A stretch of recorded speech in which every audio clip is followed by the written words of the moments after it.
All right, I got the wheel up. This is the front right side that got pushed in.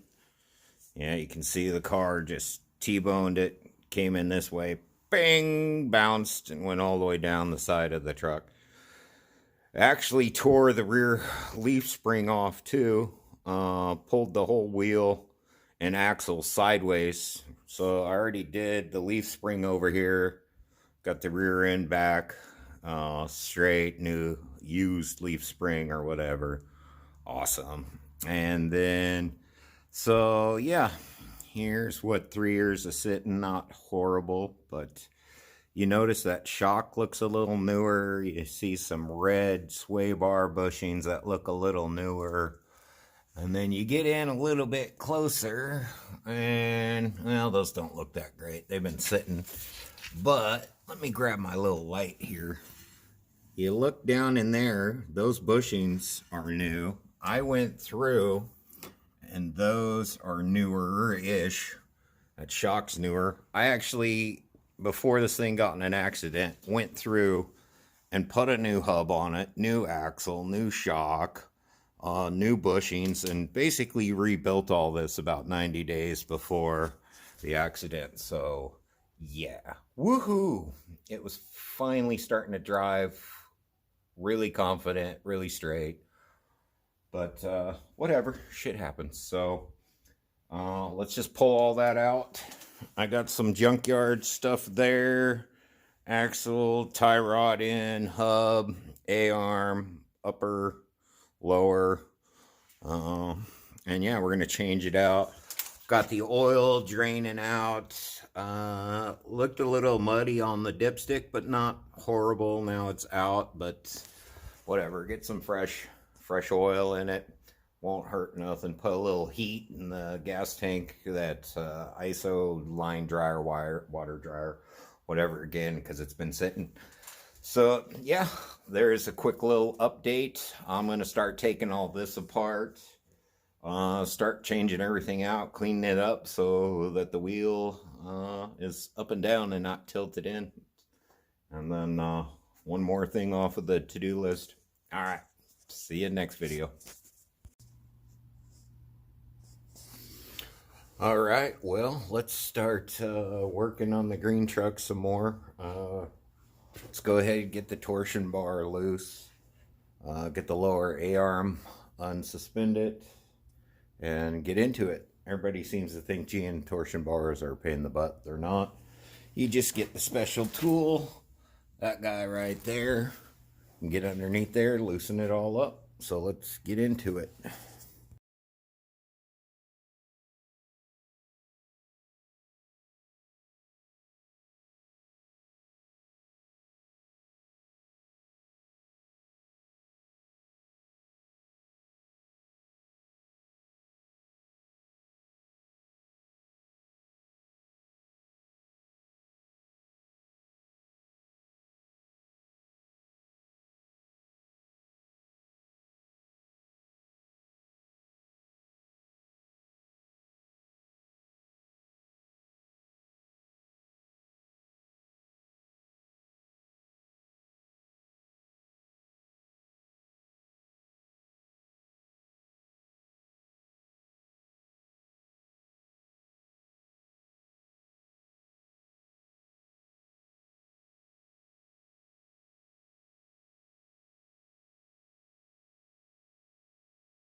Hopefully y'all can see that. Woo!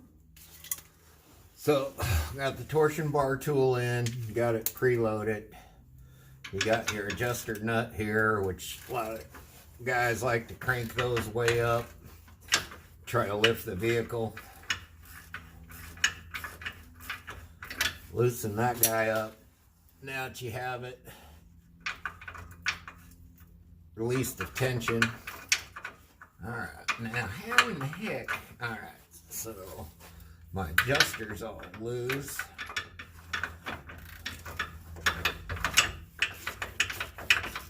Let's see if I can remember how to do all this stuff. Let's just wing it out.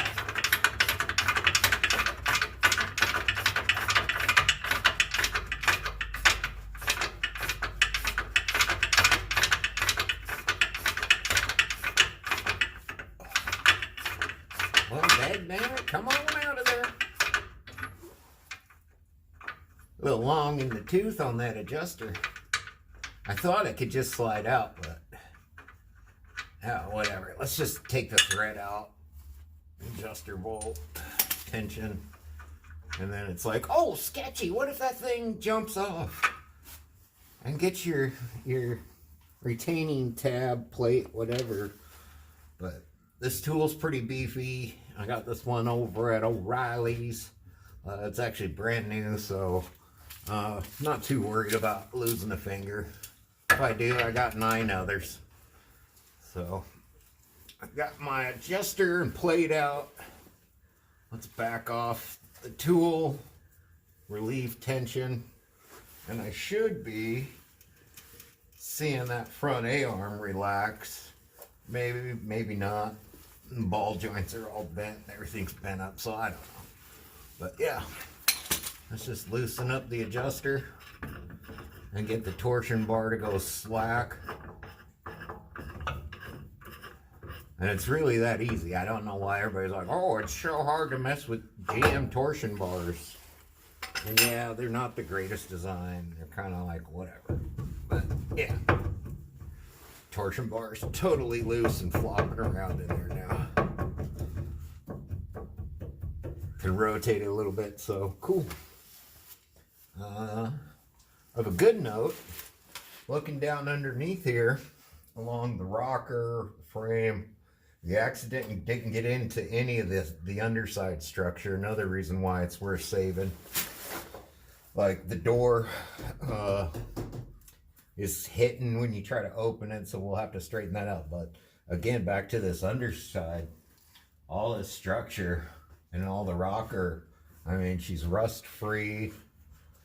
Not a speck of rust down underneath here. Frame's got a little hint on it, but not bad at all.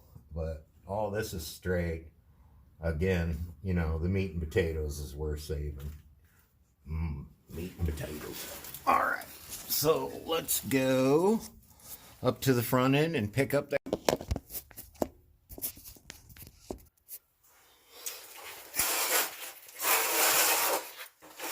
right, let's start peeling this all apart. Back to safety, I also like to leave the tire underneath it. Redundancy, redundancy, redundancy. I already got my axle nut loose. Get that off.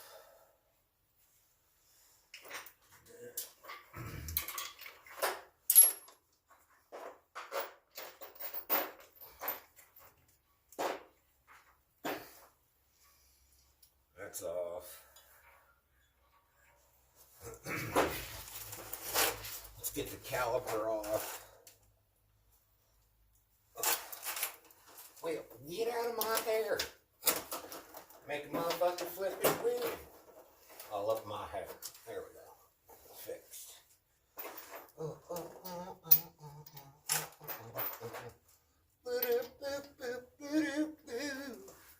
Working on the truck. Yeah. Working on the truck. Prepare for.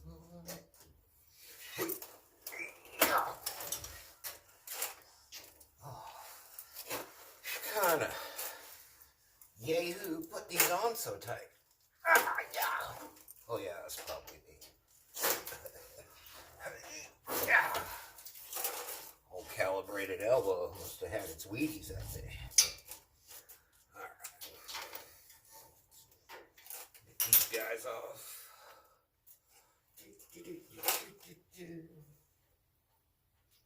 Working on the truck. Working on the truck.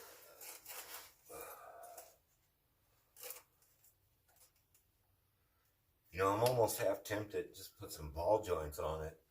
It looks like really that's where it got bent in, is the brand new heavy duty, mind you.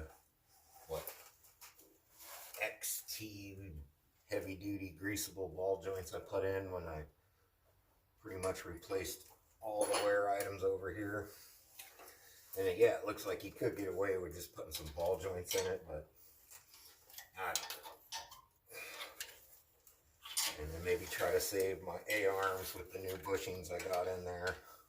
But let's just get it pulled down and see what's what.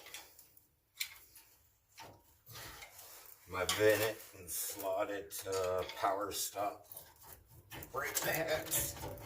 Because I like to try to tow car trailers with this little truck, which it actually does.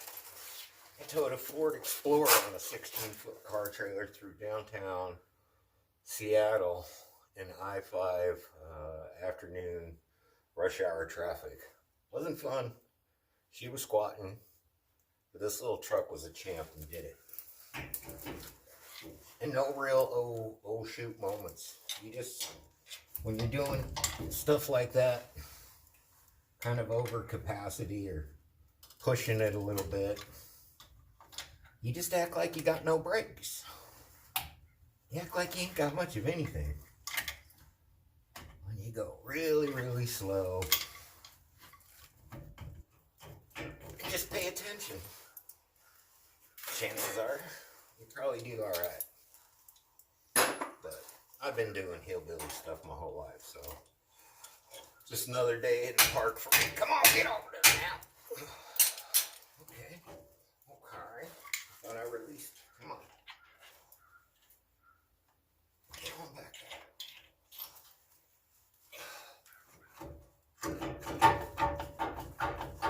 Oh, give me the gosh darn caliper right there. We go. Jeez. Alright, do I got a strap handy to hang the caliper? You don't want to hang it off of the brake lines for obvious reasons. And alright, where's the hooky? I need a hooky.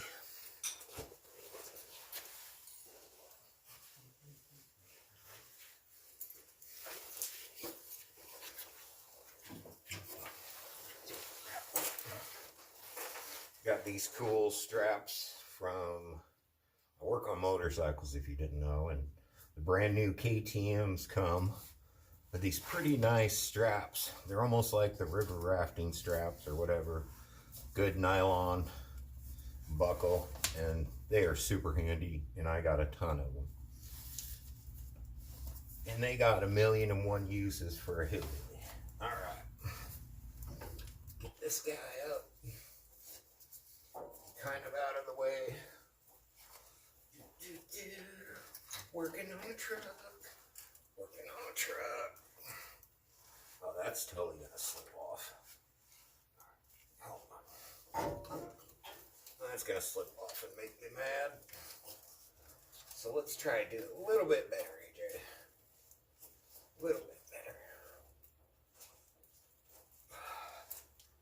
Yeah.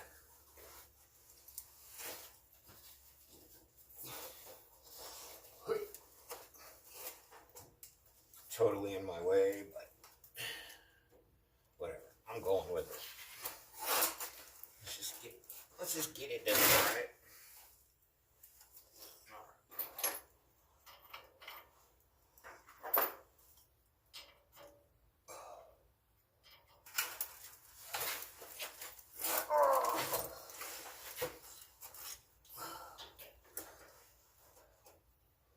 Well, you're not going to be able to get in there.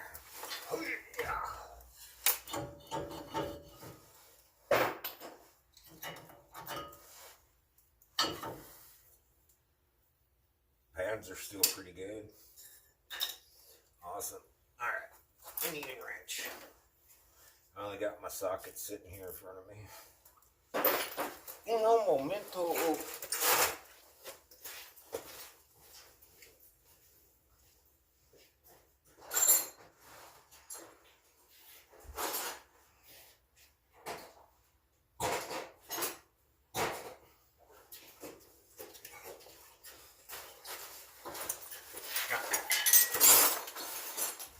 I'm back. Got my tray of wrenches.